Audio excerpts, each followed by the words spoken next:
Partons tout de suite donc à Agen, dans le Lot-et-Garonne, où le mouvement des agriculteurs a pris aujourd'hui une tournure plus radicale. Vous le voyez sur ces images de la préfecture, à quelques mètres des forces de l'ordre, qui ont reçu pour consigne de ne pas intervenir. Les manifestants s'en sont pris à ce qu'ils considèrent comme des symboles. Esther Lefebvre, Yaël Chambon et Nicolas Forestier. Les CRS sont pourtant là, mais ils n'interviennent pas. Alors que les agriculteurs attisent les flammes et déversent du lisier au-dessus des grilles de la préfecture d'Agen. On leur a montré là qu'on était en colère. Ce qui a mis le feu aux poudres, c'est une réunion houleuse entre un syndicat agricole et un membre du cabinet du ministère de l'Agriculture. On repart bredouille. On voulait juste annoncer quelques bonnes pistes à nos agriculteurs pour les soulager, pour les tempérer. Mais non, on repart comme on est arrivé. C'est insupportable. Un climat explosif dans la ville d'Agen.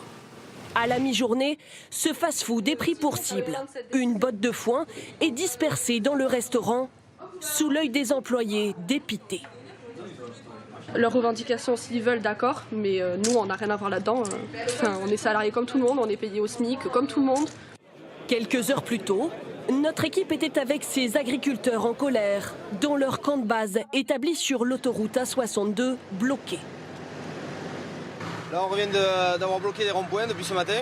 Ici, tous portent le bonnet jaune. Floqué de 2 lettres, CR, pour le syndicat Coordination Rurale. Rien à voir donc avec les gilets jaunes. Alors il n'est pas jaune, il est, on va dire, orangé. C'est un beau symbole, mais le souci c'est qu'aujourd'hui, j'espère qu'on sera entendu. Faut que ça bouge les gars. À la tête du combat, nous retrouvons José Pérez, arboriculteur. Il dirige le syndicat Coordination Rurale, majoritaire dans le Lot-et-Garonne. Dans ce département, plus de 5000 exploitations agricoles. Elles couvrent 60% de la surface du territoire.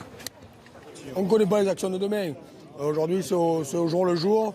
Mais voilà, tous les jours, nos adhérents viennent nous voir. On discute, ils nous font confiance, on les écoute et en fonction de ce qu'ils nous disent, eh bien, on agit.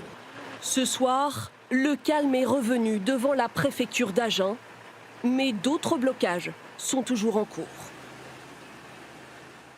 Et oui, à quoi faut-il s'attendre demain? Y aura-t-il davantage d'autoroutes et de ronds-points bloqués? Les accès aux grandes villes seront-ils possibles partout pour les automobilistes? La FNSEA annonce des actions dans 85 départements et le 3e syndicat agricole, la Confédération paysanne, appelle ses adhérents à se mobiliser.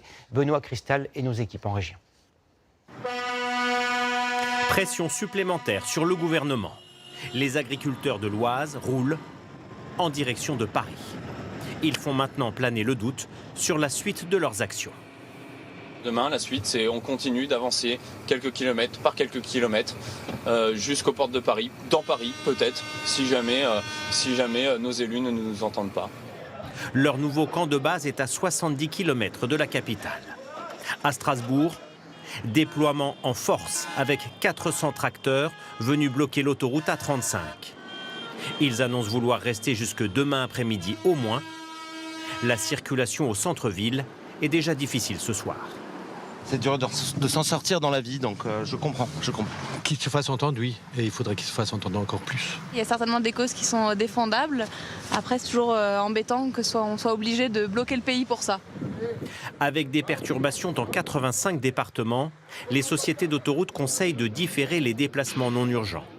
En plus des points de blocage actuels, des actions sont prévues demain dans les centres-villes de Saintes, Niort, Caen. À Rennes, les pêcheurs rejoindront le cortège. À Brest, ce seront les artisans.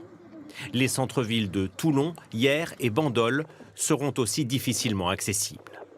Ce matin, les chauffeurs de taxi de Haute-Garonne avaient déjà rejoint le mouvement en bloquant le périphérique de Toulouse. On va essayer de mener un combat similaire et puis essayer de faire comprendre à l'État qu'il y a plein de choses qui ne vont pas.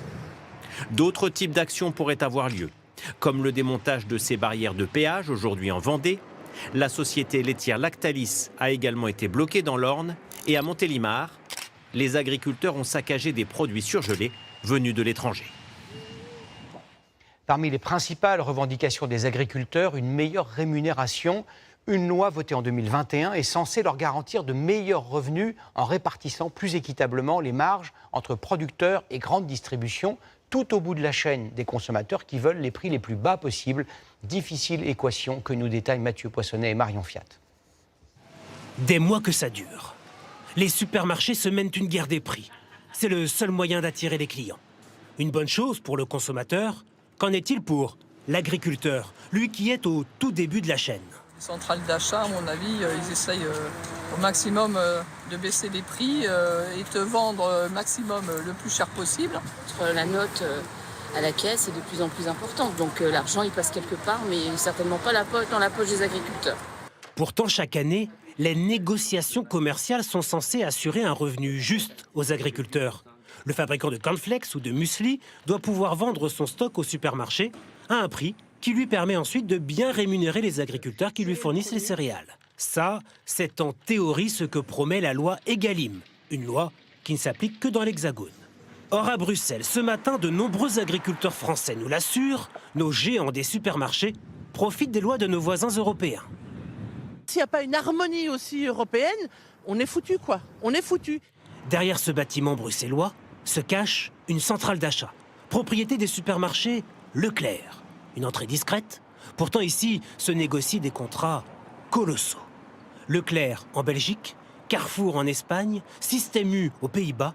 Acheter via une centrale à l'étranger des produits qui seront vendus dans l'Hexagone, ce serait ça, la parade. On négocie à l'étranger, vous démarquez en fait de cette loi française. C'est une partie croissante de votre chiffre d'affaires, des chiffres d'affaires des industriels qui est négocié à l'étranger sous des droits étrangers. Vous videz de votre substance les textes français. Des procédures sont en cours pour étudier la légalité de ces centrales d'achat européennes. Quant au respect de l'application de la loi Egalim, l'État promet de multiplier les contrôles. Pour répondre à la colère des agriculteurs, le gouvernement a promis des annonces importantes, mais les manifestants, on l'a vu, s'impatientent. Que peut faire concrètement l'État? Voici les pistes les plus probables grâce à Mathilde Guénégan, Mathieu Desmoulins et Antoine Silberman. Au cœur des revendications, le gazole non routier, le GNR et le carburant utilisé dans les tracteurs. Son prix va progressivement augmenter d'environ 3 centimes par an sur les 6 prochaines années. Dès qu'on a de l'élevage, on fait tourner des tracteurs tous les jours, donc c'est clair qu'on est d'autant plus impacté en tant qu'éleveur sur le prix du GNR, qui a beaucoup augmenté. Face à cette colère, plusieurs pistes sont étudiées. Le gouvernement n'exclut pas de revoir le calendrier de ces hausses. Autre motif de la colère, les normes jugées trop nombreuses. L'exécutif souhaite les simplifier, faciliter les démarches pour les agriculteurs. Que les administrations ne deviennent pas seulement des organismes de contrôle, mais des organismes de conseil et d'accompagnement. Par exemple, pour les projets de bassines. Ces retenues d'eau permettent aux agriculteurs de faire face à la sécheresse.